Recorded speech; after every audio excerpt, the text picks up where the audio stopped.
Doctor Iván Juárez, buenas noches. Buenas noches a la audiencia. Buenas noches, Carlos. Buenas noches a toda la audiencia. Anoche dejé planteada la inquietud que tengo de cuáles son las expectativas que tienes tú, especializado en, pues, en los problemas pulmonares, y yo creo que redoctorado en cuestión de coronavirus, de COVID-19. ¿Qué expectativas tienes ante la posibilidad que hay en México de contar con una o más vacunas?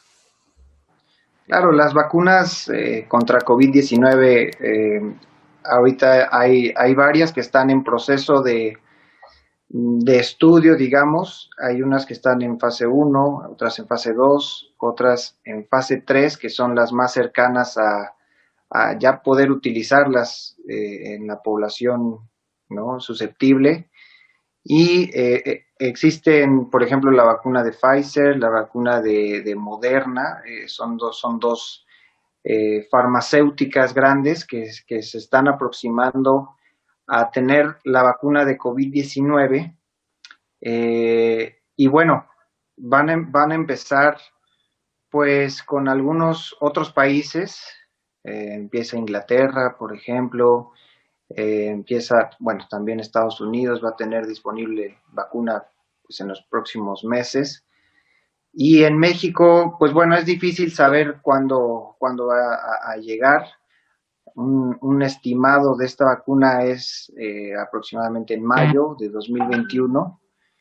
Y es interesante porque mucha gente le tiene miedo a la vacuna.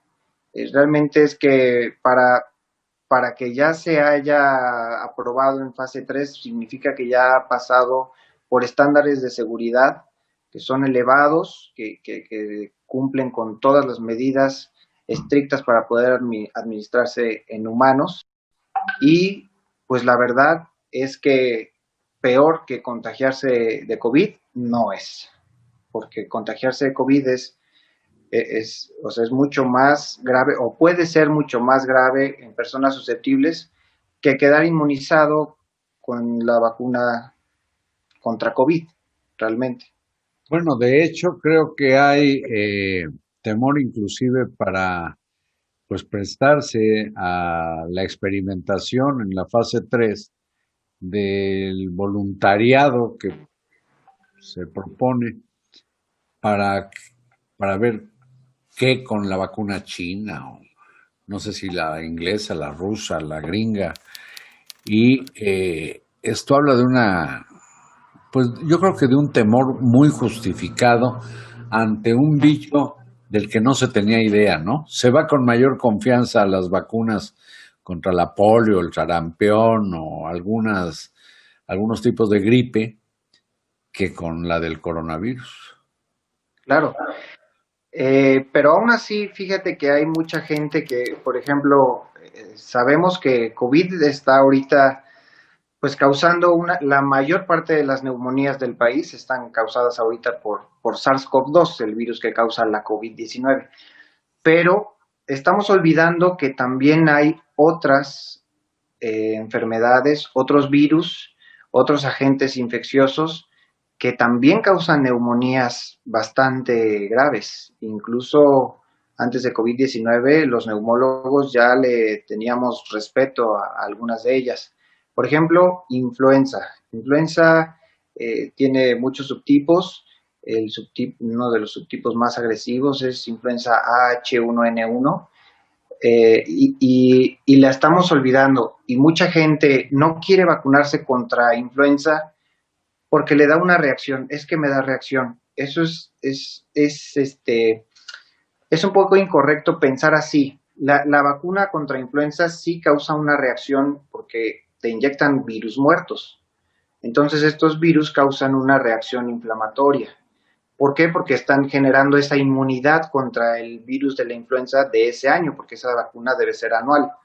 Entonces puede haber fiebre, puede haber malestar general, síntomas de rinorrea, tos, como si hubiese alguna inflamación causada por un virus. Sin embargo, esta reacción que muchas veces ocurre cuando se administra la vacuna contra influenza es mucho menor que cuando llega la infección con el virus vivo. Claro, Porque el virus vivo te puede no matar. te puede matar. No es lo Así mismo de sencillo. padecer molestias que perder Claro, la vida. es Ahora, correcto. de acuerdo con lo que sabes y pues tu experiencia, ¿hacia qué fechas crees que en México pueda haber efectivamente una vacuna contra el virus? Porque se dice que en diciembre, que ya estamos, que quizás a mediados, luego que en enero, luego que en marzo. Según tú, seguramente hacia cuándo habrá una vacuna en México. Perdóname, contra influenza, No, contra el contra, coronavirus letal. contra COVID. Sí, yo creo que en México aproximadamente va a llegar en mayo. Eso Hacia mayo. eh, es a lo mejor un poco arriesgado decir un poco antes. Eh, ¿Por qué? Porque sí necesita todavía pasar por algunos filtros. O sea, fase 3 no es ya totalmente aprobada, sino que necesita pasar un par de filtros más y va a estar disponible aquí también en México.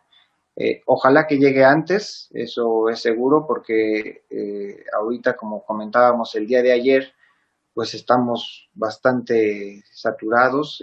La oleada epidemiológica de esta segunda ola o segundo pico, no sabemos cuándo va a terminar. Parece que incluso puede ser más intensa o más elevada que el primer pico, más o menos lo que pasó en España. ¿Y crees que existe la posibilidad de que se vuelva a la contingencia terrible que es parar todas las actividades como ocurrió allá por febrero, marzo? Sería recomendable pues limitar lo más que se pueda, porque estamos empezando en números rojos. Claro que va a haber cierta cuestión política que no permita que otra vez México está en rojo, ¿no? O sea, todos los estados en rojo.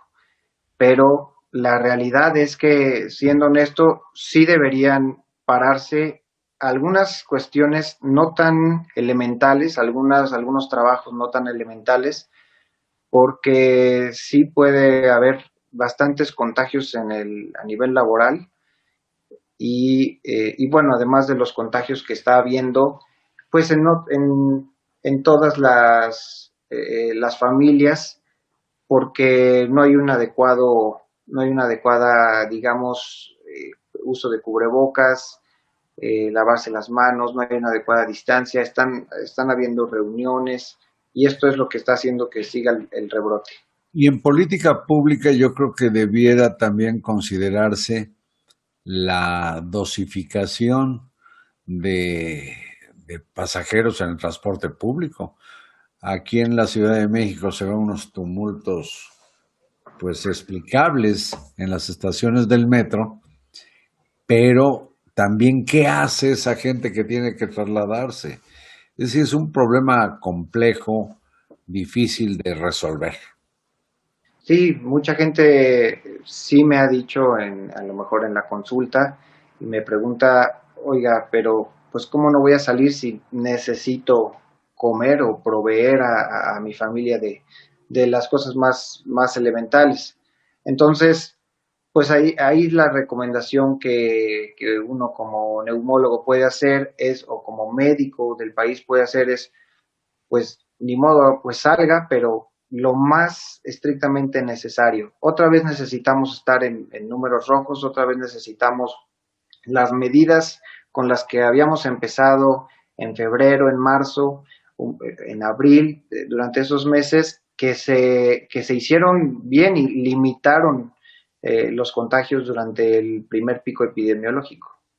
Yo quisiera que me digas si crees realmente que lo que está haciendo el sistema público de salud es acertado.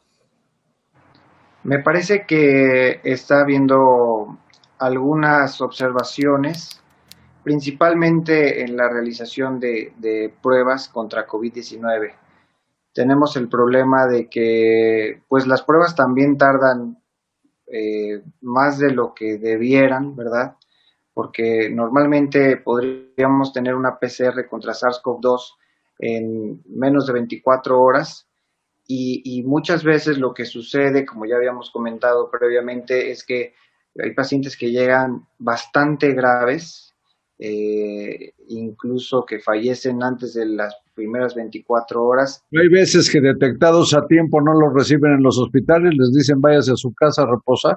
Pues hay algunos criterios. Fíjate que si el paciente tiene niveles bajos de oxigenación, pues se queda, ¿verdad? Aunque sea en un huequito, porque eso es también lo que pasa en los hospitales públicos, aunque sea en un huequito, en una cama inventada por la saturación del hospital y se hospitalizan.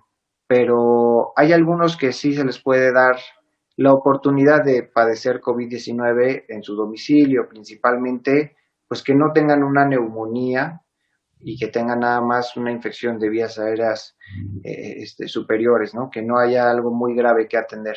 Ahorita, ¿en qué porcentaje está muriendo quien padece COVID-19? 12% aproximadamente.